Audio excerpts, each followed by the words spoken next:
Buenas noches, esto es Zona Franca, yo soy Daniel Pacheco. Alrededor de las chuzadas en este país hay tantos mitos como verdades. Nada más en el caso reciente que involucra a un exdirector de la policía de Bogotá, se habló de supuestas interceptaciones ilegales a senadores, al abogado de uno de los expresidentes de la República, incluso al fiscal general de la Nación, al fiscal. Al final resultó que el caso de los supuestos chuzadores, un grupo de militares y policías retirados, tenía mucho más humo que sustancia. Ni el fiscal estaba chuzado, ni el abogado de Uribe estaba chuzado. El mito obviamente ha sido alimentado por casos serios en los que las interceptaciones han marcado capítulos claves de la política colombiana. Las interceptaciones del antiguo DAS, para no ir más lejos, a magistrados, políticos y periodistas. Y es que el tema de las interceptaciones de información en Colombia tiene al menos dos aspectos claves. Uno es el del poder del Estado funcionando bajo el marco legal vigente para invadir, en ciertos casos, con ciertas capacidades, la privacidad de sus ciudadanos, con objetivos muy precisos como la protección de la seguridad ciudadana o la seguridad nacional o la investigación penal. Y aquí hay debates importantes sobre los límites y las delimitaciones de lo que puede y no puede hacer el Estado frente al derecho de la privacidad que tenemos los ciudadanos colombianos amparados en la Constitución. De otro lado está la pregunta sobre las capacidades que hay desde ámbitos paraestatales o totalmente privados para invadir la privacidad de los ciudadanos de forma ilegal. Y aquí hablamos desde agentes estatales funcionando a la sombra hasta esposos y esposas, empresarios en competencia, enemigos y delincuentes que tienen la capacidad tecnológica de violar la privacidad e interceptar información. Hoy entonces intentamos en este programa disipar un poco los mitos y darle una mirada a la realidad de cuáles son las capacidades, el marco legal y la vulnerabilidad que tiene la privacidad de los ciudadanos colombianos hoy, cuando el teléfono, cuando el computador se han convertido en extensiones de nuestro ser más privado. Aquí arranca Zona Franca.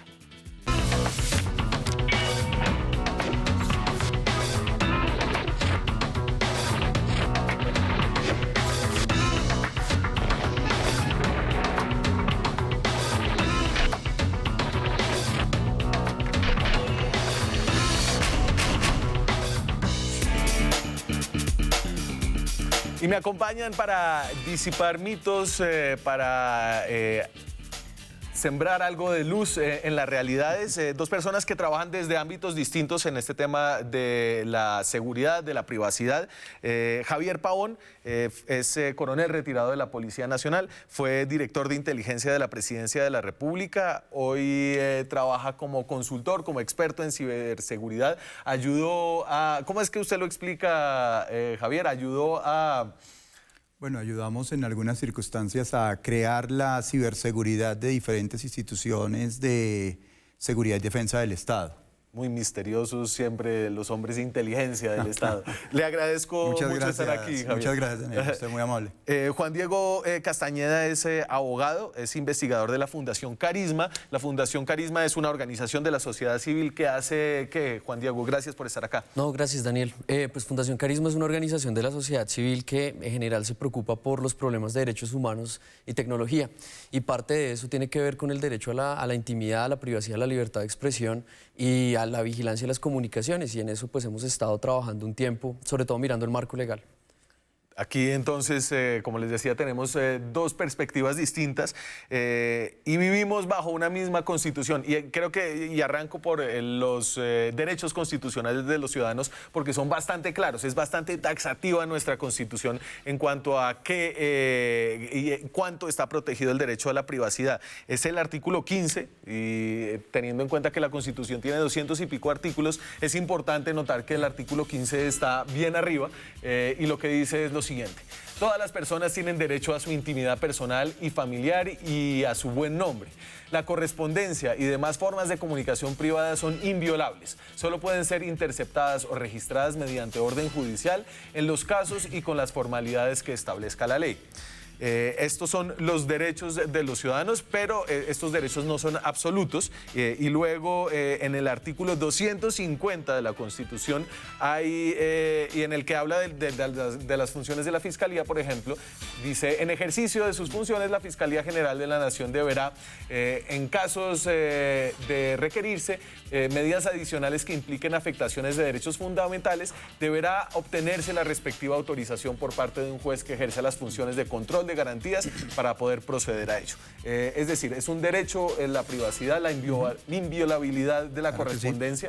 La Constitución todavía hablaba de correspondencia, ¿no? No de chat. Sí, obviamente, Daniel, pues el ámbito legal y jurídico frente a lo que tiene que ver con los controles o interceptaciones telefónicas está suficientemente delimitado. Primero que habría que decir es que, primero lo señala obviamente la Constitución Política, como tú lo acabas de señalar. Segundo, en lo que tiene que ver con el Código de Procedimiento Penal, indica que solamente los funcionarios que cumplen funciones de policía judicial pueden interceptar comunicaciones. ¿Quiénes son esos funcionarios de policía judicial? Lo determina el Código de Procedimiento Penal con unas funciones permanentes, que es el Cuerpo Técnico de Investigación de la Fiscalía General de la Nación y la Policía Judicial de la Policía Nacional, que en este caso es la Dirección de Investigación Criminal e Interpol DIJÍN, con sus seccionales a nivel de los departamentos que se llaman seccionales de investigación criminal, más conocidas como SIJÍN. Esa Policía Judicial es la que, a través de la solicitud de un fiscal, teniendo en cuenta el desarrollo de una investigación criminal, formal y legalmente puede solicitar a través de ese fiscal a un juez de control de garantías la interceptación telefónica. Eso desde el punto de vista de las funciones de policía judicial, que son los únicos que lo pueden hacer. Por otro lado, también hay el suficiente elemento jurídico y normativo desde el ámbito de la inteligencia que determina lo que puede y no puede hacer la inteligencia. Y entonces, si quiere, hablemos un poquito de las funciones y de las interceptaciones en el ámbito judicial, que es en investigaciones penales usualmente. ¿A usted también le parece que está bien delimitado el ámbito legal, digamos? Hay unas cosas que sí, hay unas cosas que no. Claramente sí es un avance el tener una ley estatutaria, les tocó volverla a presentar, tener una ley estatutaria que controle el sector de inteligencia, quería controlar el sector de inteligencia. Y solamente le recuerdo a la gente que las leyes estatutarias son unas leyes... son unas leyes especiales porque necesitan más debate. Exacto. Y son las que se utilizan para, pues la Constitución manda que se haga por un procedimiento especial las que regulan derechos fundamentales. Y en este caso era el derecho a la intimidad también y otra serie de derechos, pero pues por esa razón. Lo que no está bien, hay varias cosas que no están bien delimitadas y solamente voy a poner dos casos. Un problema en la ley de inteligencia es lo que llama la capacidad de monitoreo del espectro electromagnético. Sí. La Corte Constitucional revisó y no se pronunció en suficiente detalle sobre el problema y sin embargo muchas organizaciones en Colombia y afuera creemos que esta es una disposición que podría prestarse para usos. El monitoreo del espectro y la categoría de espectro electromagnético para hablar de las comunicaciones es una categoría muy colombiana, no aparece en general en otras legislaciones y no sabemos hasta qué punto podría ser abusada porque no está delimitado, digamos, en qué consistiría propiamente un monitoreo del espectro que no fuera una interceptación de comunicaciones. Y eso se une con otro problema que tenemos tanto para la ley de inteligencia como para el Código de Procedimiento Penal, especialmente en lo que está regulado en un decreto particular sobre datos de comunicaciones, no propiamente la comunicación, y es el problema de lo que llamamos metadatos, y es los datos sobre los datos. Entonces, no solamente importa proteger el contenido de una comunicación. La llamada en sí. La llamada en sí, sino que es importante proteger también el hecho, el registro de que yo hice una llamada a tal número por tanto tiempo. El hecho de que yo hice esa llamada conectándome a una torre que queda en tal lugar de la ciudad o en cuál ciudad. Eso no lo tenemos suficientemente claro y de hecho en la ley de inteligencia, el artículo 42, si no recuerdo yo mal, lo tengo por acá.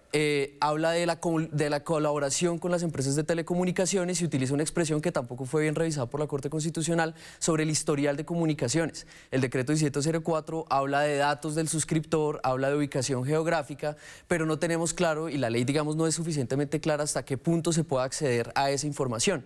Además tenemos otro problema y es que la Fiscalía tiene una poder poder de investigación particular, que es el acceso a base de datos. Y eso además se conecta con la ley de protección de datos con la que también tenemos problemas. Entonces es bastante complicada. Y entonces déjeme, vamos parte por parte. Usted decía que la Fiscalía tiene función de policía judicial, pero la ley también le da funciones de policía judicial a otros organismos del Estado, quienes a través de la Fiscalía pueden acceder. Entonces, aquí a la pregunta de quién podría interceptar comunicaciones, hay una lista larga de instituciones del Estado, del lado de la inteligencia y del lado de la policía judicial. Entonces uno tiene a la Fiscalía General de la Nación, ¿cierto? A la Procuraduría General también, a la Contraloría, a la policía en su aspecto de investigación criminal, digamos, ahí sería la DIJÍN, Javier, ¿cierto? Sí, correcto. Las alcaldías también reciben atribuciones de policía judicial en algunos casos. Que no son permanentes, son transitorias dependiendo de su misionalidad. El IMPEC. También teniendo en cuenta las condiciones específicas de sus funciones, obviamente en el cumplimiento de su misión. Y del otro lado, y ahorita hablamos de estas, son las agencias de inteligencia del Estado. Entonces, aquí tal vez me falta alguna, pero yo tengo Inteligencia, Ejército, Armada y Fuerza Aérea. Tengo la Dirección Nacional de Inteligencia, que es el nuevo DAS, digamos. La UIAF es la Unidad de Investigación de Activos Financieros. De análisis financiero. Exactamente, la que busca como lavado de activo. Y la Dirección de Inteligencia de la Policía Nacional. La DIPOL. La DIPOL. Sí. ¿Se me escapa alguna ahí? Básicamente, la ley de inteligencia, precisamente, a partir del año 2013, determina quiénes son las instituciones en Colombia que cumplen funciones de inteligencia y básicamente son las inteligencias de las fuerzas militares, Ejército, Armada, Fuerza Aérea, la inteligencia de la policía, que tienen unos roles específicos y están dados, obviamente, su rol para hacer la inteligencia desde un Plan Nacional de Inteligencia. Ajá. Plan Nacional de Inteligencia que parte desde el presidente de la República dándoles unos objetivos específicos. Aunado a eso están las otras dos inteligencias que tú señalaste, que es la Dirección Nacional de Inteligencia, que lo que hace es desarrollar actividades de inteligencia desde el ámbito estratégico del Estado.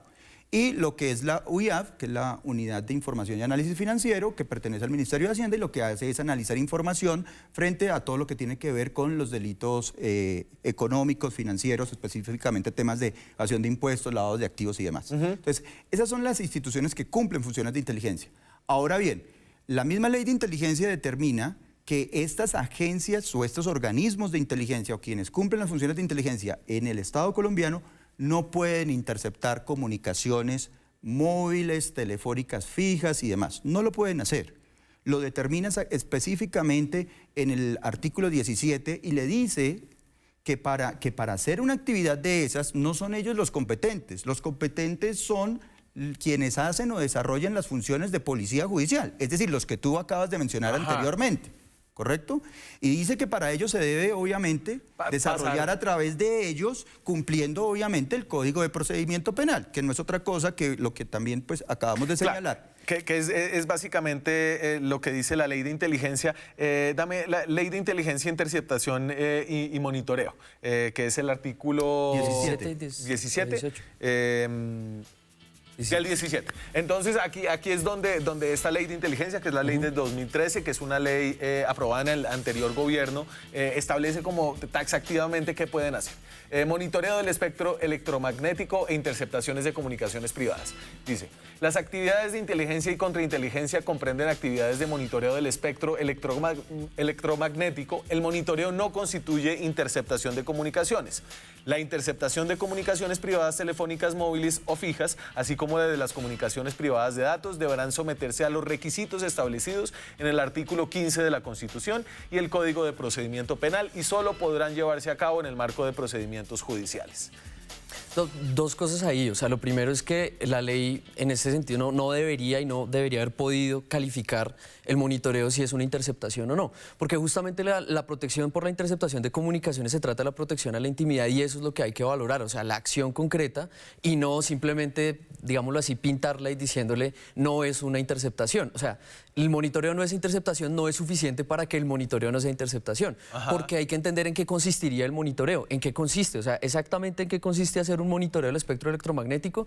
Significaría monitorear, utilizar algún tipo de IMSI catcher, por ejemplo, para saber si se están produciendo llamadas de un punto a otro, conocer la comunicación con radioteléfonos, ese tipo de cosas. Claro, eso también haría parte, pero de todos modos es una interceptación de comunicación. Entonces, Javier, ¿usted cómo entiende la diferencia? No, la diferencia está en lo siguiente. Empecemos por mirar qué es el espectro electromagnético o radioeléctrico, como en algunos apartes también se señala. Básicamente es un ambiente intangible, ¿no? Es un ambiente en el cual nosotros tenemos la capacidad de transitar todas las ondas electromagnéticas que generan las comunicaciones de cualquier tipo.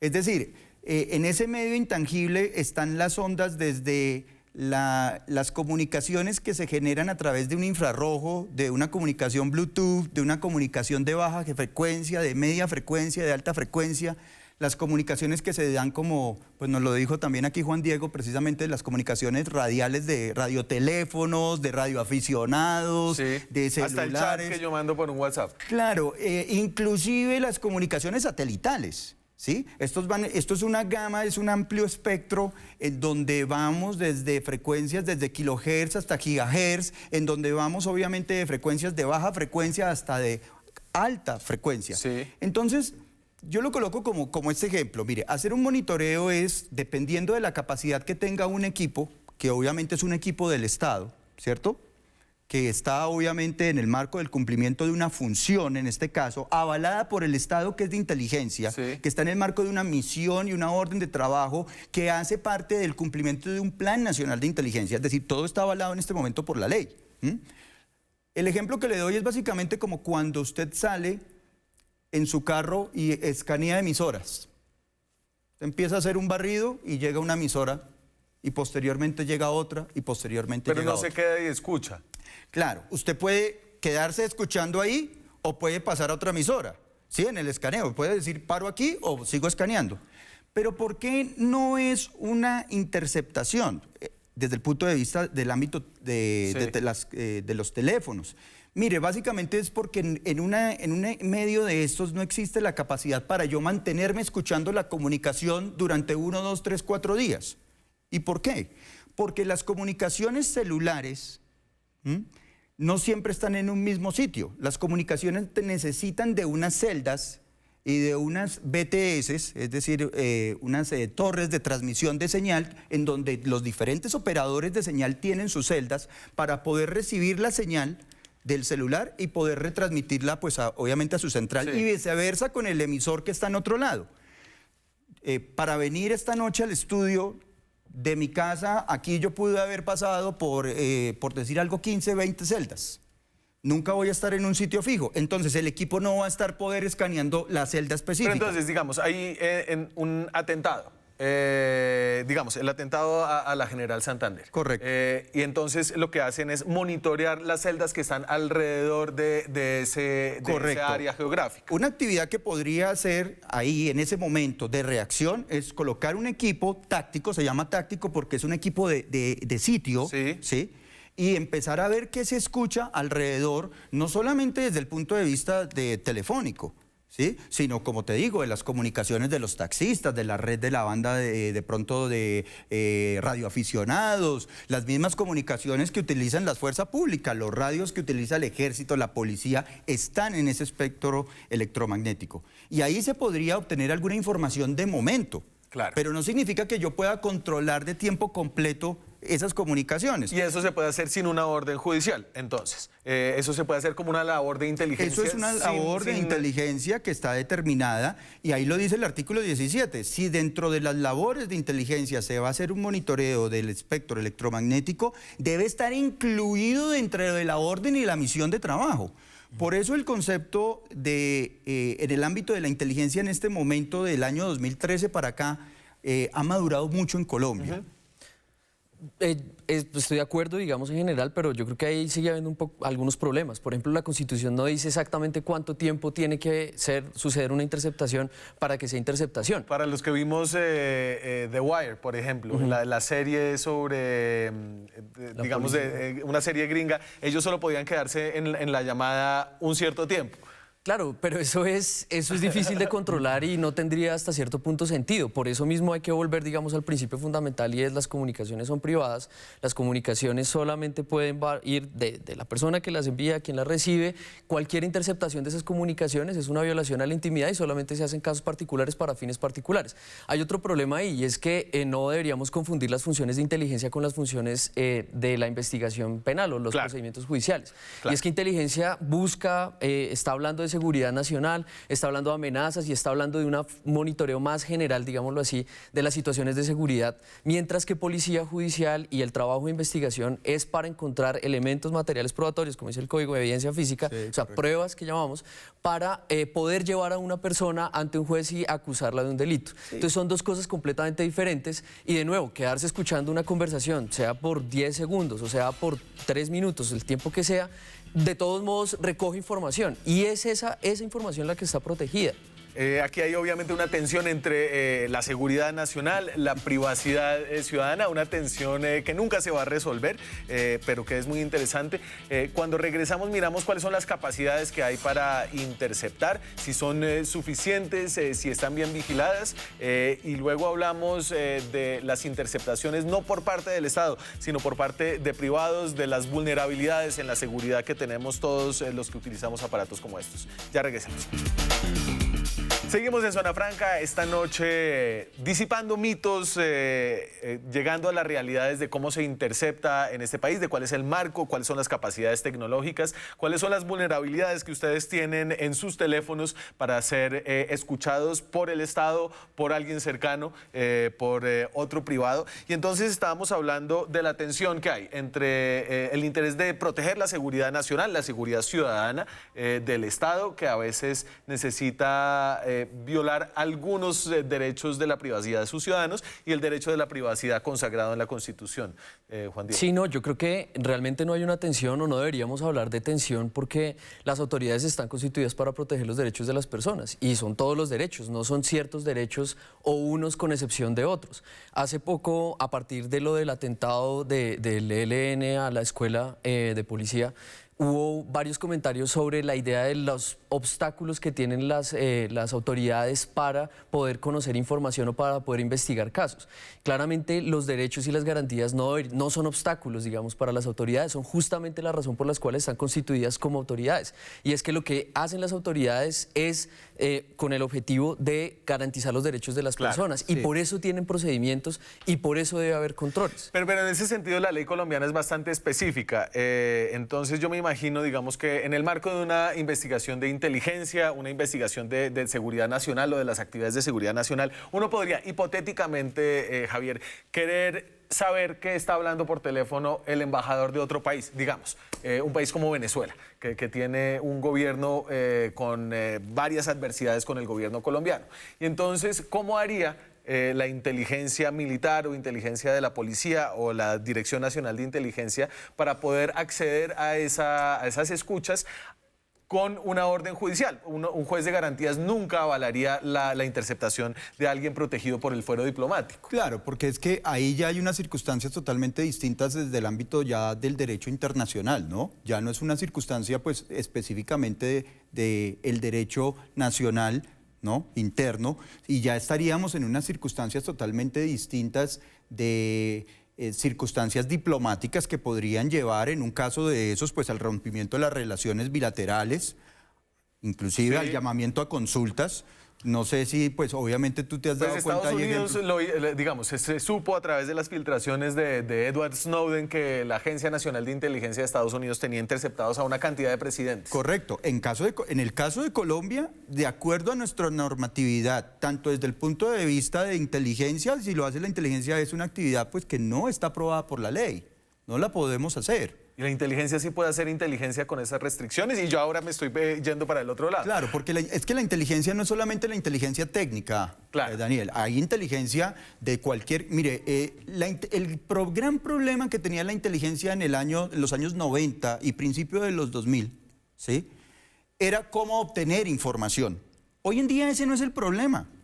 Hoy el día el problema es cómo tratar toda la cantidad de información que puede obtener la inteligencia solamente a través de medios abiertos. Por eso hay herramientas como los SINS, los Open Source Intelligence, o como todo el tema de manejo de Big Data, para poder obviamente organizar la información, porque es mucha la información que fluye. Aparte de Facebook, el Twitter del embajador, pero, el y las personas, las comunicaciones, la web, no solamente la web que nosotros conocemos, el Internet, todo lo que hay por debajo del Deep Web, que ahí está todo, obviamente, toda la parte fuerte criminal que se puede conocer y que también lleva mucha información. Entonces, la inteligencia no es solamente generar, obviamente, controles técnicos. No, exacto, como tú lo dices, chuzar. Yo preferiría llamar el control técnico para hablarlo de una manera un poco más elegante, en el buen sentido de la palabra. Pero ese es uno de los elementos que la inteligencia puede tener, y en el marco de nuestra ley, la colombiana, dice que lo que puede hacer es un monitoreo, como lo expliqué anteriormente. Y entonces, dame ley de inteligencia, la de obligaciones de los operadores. Puede que bajo la ley colombiana no se pueda interceptar las llamadas del embajador venezolano, pero sin una orden judicial sí podría un organismo de inteligencia solicitar este tipo de información. Esta es la obligación, por ejemplo, que tienen los operadores de telecomunicaciones de entregar información a las agencias de inteligencia que lo requieran. Colaboración con operadores de servicios de telecomunicaciones. Los operadores estarán obligados a suministrar a los organismos de inteligencia y contrainteligencia, previa solicitud y en desarrollo de una operación autorizada, y siempre que sea técnicamente viable, el historial de comunicaciones de los abonados telefónicos vinculados, los datos técnicos de identificación de los suscriptores sobre los que recae la operación, así como la localización de las celdas en las que se encuentran las terminales y cualquier otra información que contribuya a su localización. Es decir, sí se pueden conseguir cosas. Claro, yo diría, pues a propósito de lo que decía Javier hace un momento, y es que los retos realmente de inteligencia, aparte de los retos técnicos que tengan, que siempre tendrán retos técnicos, tienen un reto de cara a la ciudadanía, a las personas, y es demostrar con transparencia, ganarse la confianza en lo que hacen. Básicamente nosotros tenemos un problema aquí, por ejemplo, y es la pregunta: ¿los policía judicial e inteligencia pueden acceder directamente a las comunicaciones celulares o deben pedir permiso de los operadores, o sea, colaboración con los operadores? Hasta donde nosotros sabemos, no necesitan la colaboración de los operadores. Hasta donde nosotros sabemos, es posible que haya otra información ahí, pero hasta donde sabemos no lo necesitan. ¿Eso qué significa? Que nosotros estamos perdiendo la oportunidad para generar información que nos dé transparencia sobre el uso de esas capacidades. Por ejemplo, no sabemos cuántas interceptaciones se hacen en el país, no sabemos cuántas de esas interceptaciones se llevan a un proceso judicial ya en etapa de juicio. Sí. No sabemos cuántas de ellas los jueces de control y garantía rechazan porque se hicieron de forma irregular. No sabemos cuántas de ellas son determinantes para porque la información sentencia. No es pública, porque la información es reservada, porque no existe la información. Pues esa sería una pregunta que tocaría hacerle a la Fiscalía, al sistema judicial y al sistema de inteligencia. Pero entonces se la hago a usted. ¿Hay una trazabilidad de las operaciones? ¿Hay una trazabilidad de las solicitudes de las órdenes judiciales? Total. En el ámbito de la inteligencia hay una trazabilidad total que viene enmarcada desde el Plan Nacional de Inteligencia. Es decir, un organismo de inteligencia no puede ser algo que no esté en el Plan Nacional de Inteligencia, que está asignado a cada uno de los organismos que cumplen funciones de inteligencia con tareas específicas. ¿Y el Plan Nacional de Inteligencia no es un documento público? No, obviamente es un documento ultrasecreto, porque obviamente ahí están los intereses del presidente de la República, del gobierno nacional, del alto gobierno nacional, no solamente el presidente, el alto gobierno nacional, en los cuales las instituciones con sus capacidades de inteligencia pueden actuar frente a las amenazas internas del Estado. ¿El Congreso de la República participa en el Plan Nacional de Inteligencia? El Congreso de la República puede y tiene y está determinado por la Ley de Inteligencia, le puede hacer seguimiento, control y veeduría a los organismos de inteligencia, y se deben rendir informes anuales o cuando ellos lo requieran frente a esa trazabilidad. Ahora, casi la gran mayoría de todos los organismos de inteligencia, y lo digo creo que a excepción de la OIA porque es una unidad un poco más pequeña, sí, tienen una figura delegada interna que se llama el inspector. El inspector está para esa actividad, para verificar que las actividades de inteligencia, y en este caso pues lo que estamos refiriendo, pues se hagan dentro del marco legal que está establecido. Pero entonces, ¿quién vigila que eso esté sucediendo así? ¿El Congreso tiene alguna facultad de vigilancia?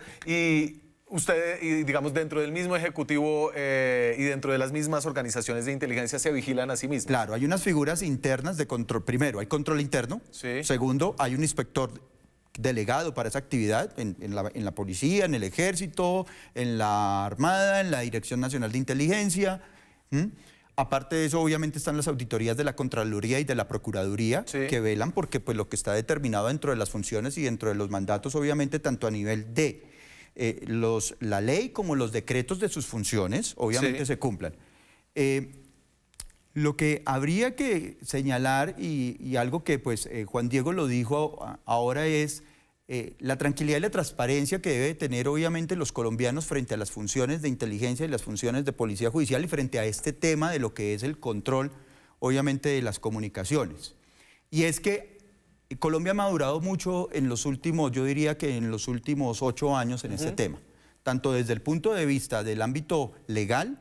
Obviamente, como bien lo dice Juan Diego, pues sí, claro, quedan algunos vacíos que pues como toda ley pues tiene que tener un nivel de maduración y ninguna ley nace perfecta y pues normalmente posteriormente a algunos años pues tienen que aclararse algunas cosas, sí, obviamente. Pero lo que sí debe quedar en el ambiente es que legal y formalmente pues están delimitados quiénes pueden, dónde pueden, cómo pueden, hasta dónde pueden. Eso debe quedar, sí, esa tranquilidad. Yo sí...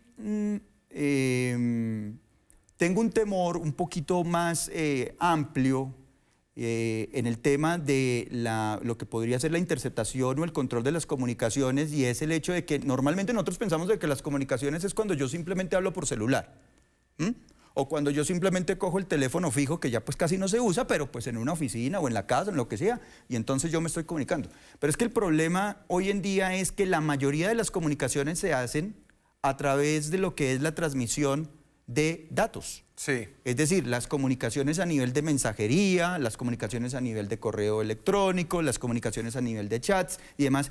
Y esas comunicaciones son mucho más fáciles. Y hablamos de las vulnerabilidades que tienen las comunicaciones que nosotros tenemos, no solamente frente a los actores estatales, que es lo que ha dominado esta conversación, sino en general frente a parejas, cónyuges, enemigos políticos, económicos. Pero déjeme darle, digamos, cerrar un poquito el tema de las capacidades estatales. Usted, dame el de capacidades de sistemas. Entonces usted decía, hay unas capacidades estatales en las cuales se tiene que ir a pedir permiso al operador para que usted le den la llamada y eso genera una trazabilidad. Sin embargo, hay varias plataformas de vigilancia que tiene el Estado colombiano que se conectan directamente al TU, entiendo yo. Entonces, hay tres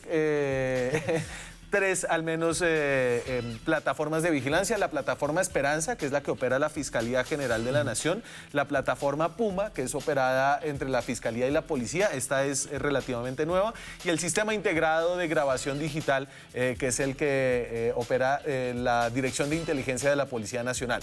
Entonces, tiene participación activa de proveedores de servicios solamente la Esperanza. Las otras, digamos que se conectan al cable directamente y ellos deciden qué sacan, ¿cierto? Nosotros realmente esa parte no la conocemos. O sea, nadie sabe. Pues saben las organizaciones, saben las autoridades, pero no hace parte de la información pública, no hace parte de una forma de decir, mire, nosotros con este sistema podemos interceptar así o asá o asá. Pero yo quisiera, es una cosa que me parece muy importante aquí, es que lamentablemente es necesario recordar y recontextualizar este debate en problemas históricos. O sea, históricamente inteligencia y las organizaciones del Estado han trabajado, han servido de una manera política y han tenido unas actuaciones políticas que han terminado en la muerte de personas. Obviamente no todo, se caería, digamos, la institucionalidad, sí, si todos los agentes, o si esto significara que todos los agentes del Estado, bien sea de policía o inteligencia, sean personas que están dedicadas a interceptar comunicaciones de opositores políticos, de jueces, de periodistas. No es cierto, pero es necesario decirlo porque, digamos, hace un tiempo está saliendo lo de la información el informe que está enviando la Fiscalía a la JEP, y uno de los principales actores en el asesinato de líderes sociales son agentes del Estado.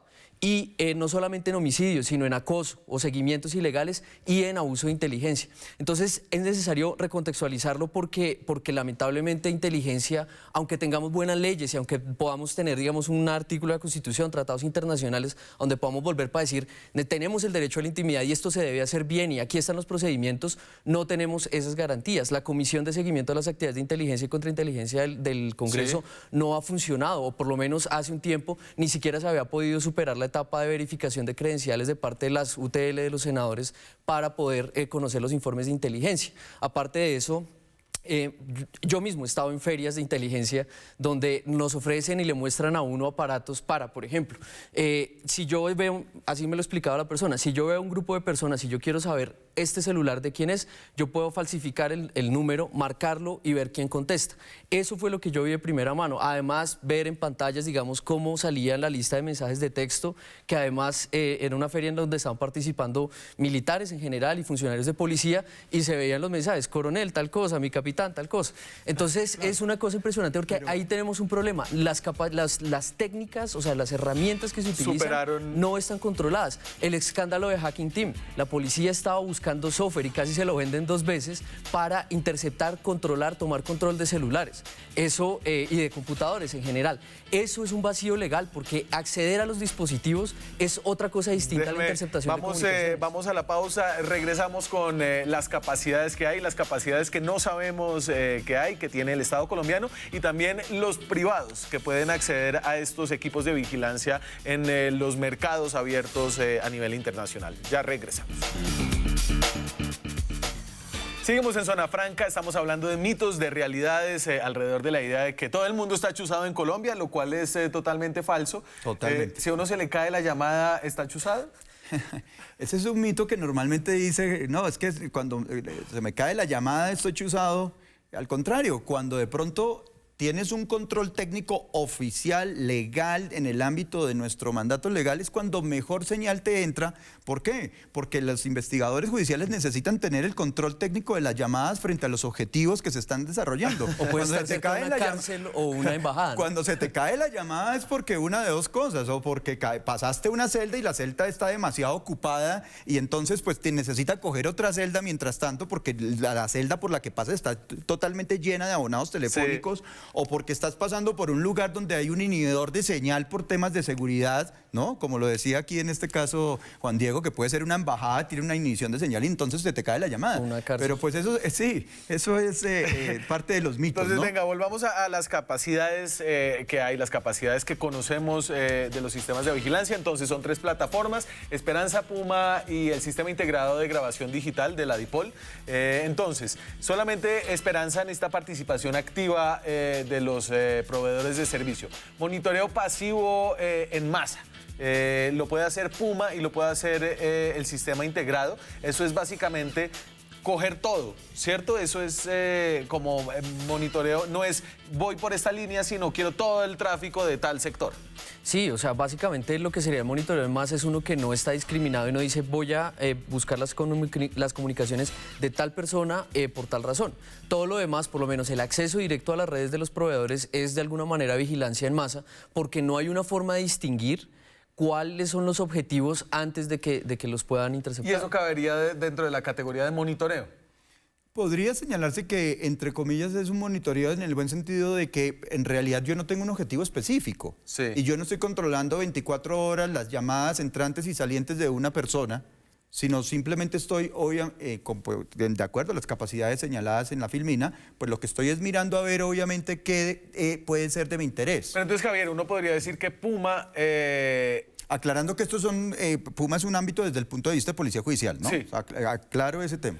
De policía judicial. Entonces, Puma podría coger todo el tráfico de Internet de Bogotá entre los días tales y tales y decir, búsqueme LN bomba. Evidentemente no sería así de obvio las comunicaciones. Y muy difícil. La cantidad de flujo de Internet que minuto, hora, día, Sí. se mueve, perdóneme, pero humanamente es casi que imposible saber de que yo voy a leerme todo lo que sale en internet. No, pero o entonces todo el flujo de precisamente usted internet. hace un monitoreo pasivo y después usted pone unos criterios de búsqueda que le reduzcan a usted las Claro, posibilidades y correcto. después dice, Sí. tengo 10 personas o 10 comunicaciones que parecen Claro, esto podría ser sospechosas. y esto podría tener algún nivel de interés frente a lo que yo estoy Ahí entro y analizando. pido una orden judicial para interceptar ya esas comunicaciones de esas personas. Claro, desde el ámbito de policía judicial. nuevamente. Desde el ámbito de policía. Una cosa, Javier, tiene toda la razón en que esto también es un problema y de hecho es una de las razones por las cuales la vigilancia masiva no tiene ningún sentido incluso para las propias autoridades. O sea, al tiempo que nosotros pedimos mayores controles y que sea más estricto y más pequeño el objetivo de la vigilancia, también sirve para las organizaciones porque no tienen la capacidad de procesar toda esa información. De hecho, eso hacía parte de los documentos que filtró Snowden, Sí. donde él decía, hablaba un memorando interno sobre la aguja en el pajar y el problema de la cantidad de información que tenía inteligencia de los Estados Unidos que ellos mismos no sabían cómo manejar. Claro. Hablemos un poquito de las capacidades tácticas que llaman ustedes, las capacidades de interceptación táctica, que creo que es aquí donde la preocupación sobre lo legal y sobre las capacidades legales dan paso a todo lo que sucede de manera ilegal. Este es un aparato que yo creo que uno lo podría comprar a través de internet, de interceptación táctica, ¿no? ¿Eso se puede comprar en internet? Yo nunca lo he intentado. Usted fue a una feria, me imagino Sí, fue a una feria y vi aparatos parecidos, pero Lo no. que pasa es que hay que aclarar unas cosas. Mira, por Pero ejemplo, entonces, espérese, Javier, eso es como un maletín que usted pone en un sitio y si usted tiene el número del email del celular, usted lo puede interceptar. ese aparato lo que hace es generar un barrido. Interceptar como tal, digámoslo así, no tiene un equipo táctico, no tiene la capacidad de llegar y decir yo voy directamente a este número telefónico. Otra cosa distinta es que se ubique en la torre, en la torre de transmisión, en la BTS o en la celda, Claro. y que obviamente si esa persona que es el objetivo está en esa celda, pues es posible que lo pueda Digamos, obviamente ubicar y coger teniendo en cuenta. Pero si ya el señor se mueve voy a decir, del centro de la ciudad, Unicentro, y usted no se dio cuenta que él se movió, pues prácticamente lo tendría que estar siguiendo a cada una de las celdas Claro. y con el equipo. Entonces, Exactamente. por eso es un equipo táctico. Ahora, un equipo de estos usted no lo puede comprar como se decía en una feria o comprarlo por internet, porque primero, pues, un equipo de estos es un equipo de un costo interesante. Que vale $250.000, una cosa así. Es correcto. Lo primero. Y lo segundo es que hay unas condiciones en las cuales los fabricantes de este tipo de equipos le permiten decir a quién le puede vender y quién no le puede vender estos equipos, Sí. ¿cierto? Este tipo de equipos. ¿Ah? Unos equipos en los cuales obviamente se venden a instituciones de seguridad y defensa del Estado, de los diferentes países y demás, y pues obviamente es la manera como los pueden vender, no a Pedro Pérez. Claro. Ok. Otra cosa distinta es que ya hay unos equipos, obviamente, con unas condiciones ya mucho más de capacidades mucho menores, a unos costos mucho más económicos, que eso sí de pronto los puedes tener en internet, comprar en internet, pero el tema no es para controlar un teléfono celular, no es como para decir que voy a tener la capacidad de escuchar las llamadas entrantes y salientes, que es donde yo veo la mayor problemática. Vuelvo y repito, la mayor problemática que yo tengo en este momento y que considero que hay en Colombia y en muchas partes del mundo es la capacidad que se está dando muy sencilla a nivel tanto de algunos pocos conocimientos de una persona y algunas pocas herramientas para poder yo tener la capacidad de controlarte tus comunicaciones a nivel de las comunicaciones de datos. Eso que tú hablas a nivel de WhatsApp, eso que tú hablas a nivel del correo o que escribes en tu correo electrónico. Eso es hoy en día, y si tú miras, ya existen los diferentes teléfonos y las diferentes tablets nos muestran el historial de consumo de lo que tú haces diaria o semanalmente. Y cuando tú miras, mira cuánto es las horas de que tú hablas, ¿no? Pocas. Telefónicamente. Perdón, pero ¿Y cuánto es el tiempo que tú te pasas en un chat? ¿Y cuánto entonces, es el tiempo que te pasas en un correo? Y déjeme- es más lo que hablas por ahí que por allá. Y eso sí es mucho más fácil para cualquier persona. Me queda un corte de comerciales. Cuando regresemos le dedicamos lo que queda del programa a esas vulnerabilidades más íntimas, digamos, de nuestras comunicaciones privadas. Ya regresamos.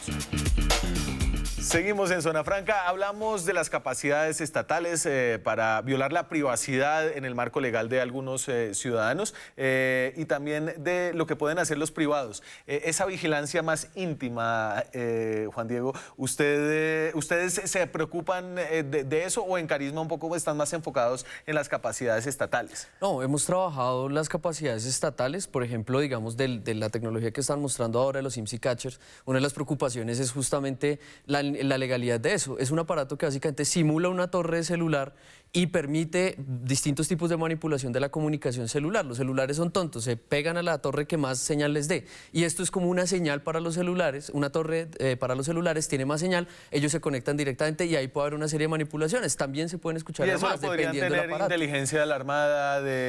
Podría tenerlo, claro, yo nunca he dicho nunca he visto que lo compren, digamos, cualquier persona. Sin embargo, eso sigue siendo problemático y de nuevo sigue siendo problemático por las razones históricas que mencionaba antes. Desafortunadamente, institucionalmente, se ha desarrollado una imagen de que las disidencias políticas y los izquierda política, defensores de derechos humanos, son también enemigos o son potenciales objetivos para defender la seguridad del país. Y eso es problemático porque, bien, es cierto, no es solamente la tecnología, sino también las personas. Nosotros no podemos llegar al control máximo de controlar al que controla, sino que eso también se vuelve importante y por eso esas declaraciones contra ciertas poblaciones particulares son importantes, porque eso indica cómo se utilizan ciertas tecnologías. Javier, entonces, y usted hablaba un poco más de la vigilancia más íntima. ¿Cuál sería la recomendación que usted le da a alguien para proteger sus comunicaciones, bien sea de alguien, del cónyuge, del empresario, competidor, de alguien que quiera simplemente sustraer sus datos financieros? Sí, es que hoy en día el gran problema que tenemos es las capacidades que tiene cualquier